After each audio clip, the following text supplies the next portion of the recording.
HMC Rafeeq. എന്താണ് ഇതിനെക്കുറിച്ച് നമുക്ക് പറയാം, നിങ്ങളെ കണ്ട അനുഭവങ്ങൾ?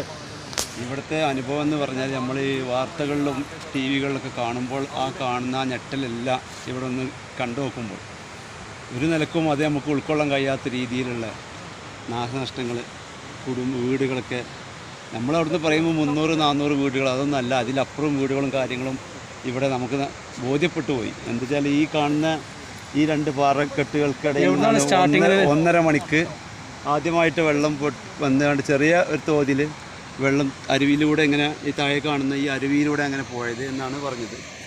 അത് കഴിഞ്ഞ് രണ്ടാമത്തെ സമയത്താണ് അതിൻ്റെ ഈ തൊട്ടുമേലിപ്പോൾ കാണുന്ന കോടയുള്ള ഭാഗത്തു നിന്നാണ്, അവിടുന്നാണ് പുഞ്ചിരിമട്ടം എന്ന് പറയുന്ന സ്ഥലത്തു നിന്നാണ് രണ്ടാമത്തെ വന്ന വെള്ളം. ഇവിടെയുള്ള വീട്ടുകാരും ഇവിടുത്തെ സുഹൃത്തുക്കളെയൊക്കെ ഞങ്ങൾ കണ്ട് സംസാരിക്കുമ്പോൾ അവരുടെ ഒന്നാമത്തെ